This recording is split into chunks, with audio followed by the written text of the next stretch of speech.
So I'm just here in my house. I'm not out in the garden. I'm not harvesting anything. I'm not in my kitchen creating anything. One of the things that I do as a master herbalist is I teach courses in herbology. Now, I have taught for many years iridology, herbology, and aromatherapy, and I want to share with you my latest course, the Commonsense Herbalist. But what I'm going to do is I'm actually going to share with you some of the lessons in the introduction to Doctrine of Signatures. Now, a lot of people kind of scoff and poo-poo the idea of the Doctrine of Signatures, but I kind of believe that, it's the evidence is more in favor for the Doctrine of Signatures than it is against the Doctrine of Signatures.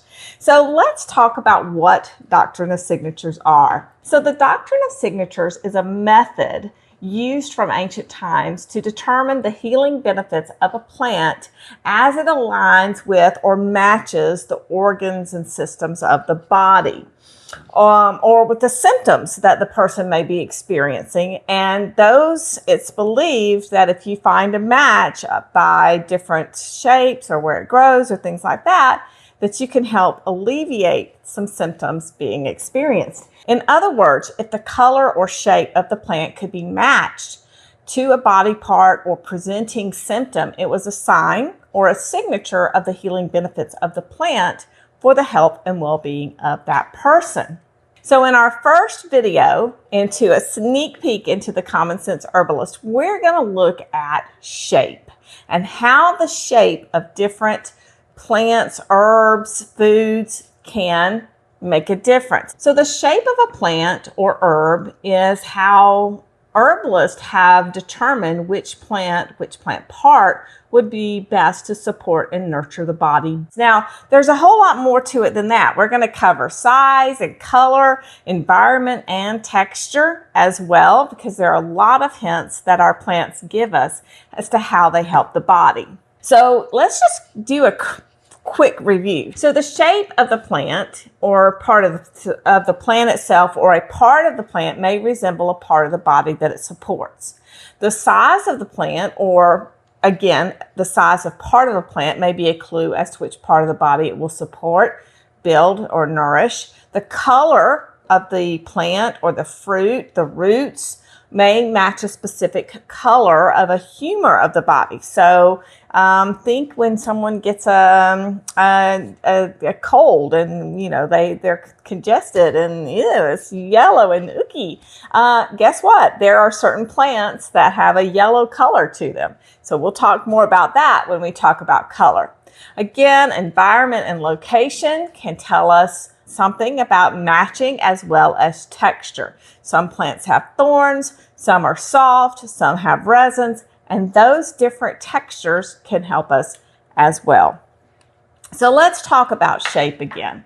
So as we look at this picture here of some different plants, we see these different shapes, and if you look at them, they actually do look like different body parts. So take a look at that and just see. So let's take a look at this and just think about how many of you have been told, put a comment below, leave me a comment, tell me how many of you have been told that you should eat carrots because they're good for your eyes.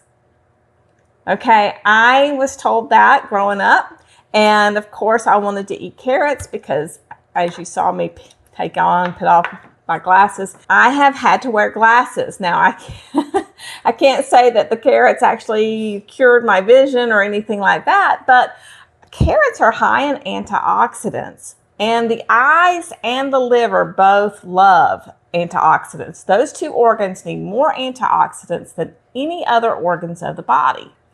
And if you notice here, we also have beets showing up, and you see that the beets, the shape of some beets, if you lay them on their side, they do kind of look like a liver. So it's not always an exact perfect, oh, this perfectly fits, but it does.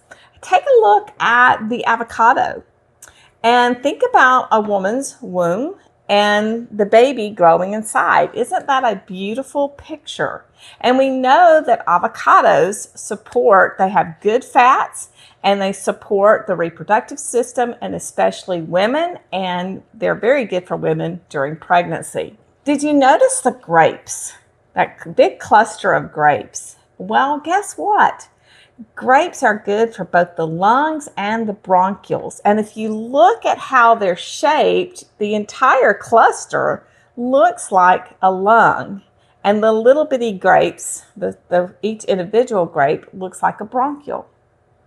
What about the ovaries and olives? Look at how this pair of olives represents what an ovary looks like. What about the big old tomato in the middle? Notice it has chambers. When you slice it, it has chambers, and our hearts have 4 chambers. Now, certainly there are some tomatoes that I've cut into. There was only 3 chambers, or there were 5 chambers, or something like that. We're still looking at the fact that it has inside it, it has chambers where it has walls, and then it has areas inside of it. Look at the walnuts down at the bottom, and look how they're shaped. They look like a brain, and walnuts are great brain food. They are excellent. They're high in fatty acids, which our brain needs good fats to function properly. Take a look at the ginseng root. Notice how the root has little tendrils coming off of it, and they kind of look like nerves in the body. And you guessed it, you're right. Ginseng is great for the nerves. Next to that, we have that stalk of celery. Celery is great for the bones. It is excellent for the bones and joints. It's high in natural sodium. And when we eat celery, we're helping our joints stay young and youthful. And look at that, how we have long bones, just like the celery has long stalks. And have you ever noticed at the top of the celery stalk, there's this little joint, just like we have joints? And so celery supports both the bones and the joints. How many of you have been told to not eat white potatoes, but to eat sweet potatoes because they're better for you? Yep. Raise your hand. Exactly.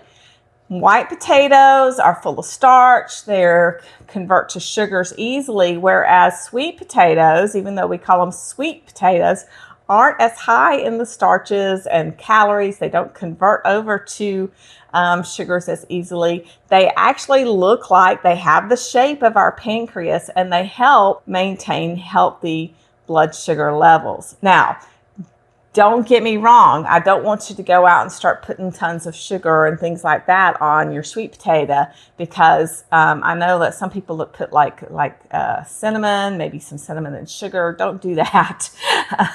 Cinnamon is good. Put cinnamon on your sweet potato. That's great. So that's another plant whose root shows us which body part it will support.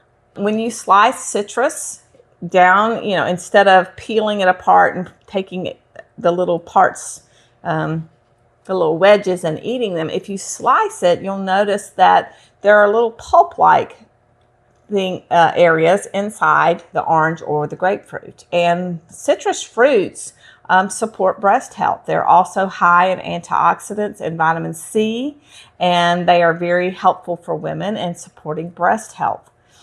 Look at the mushroom. When it is sliced a certain way, you can see the ear. You can see the shape of an ear.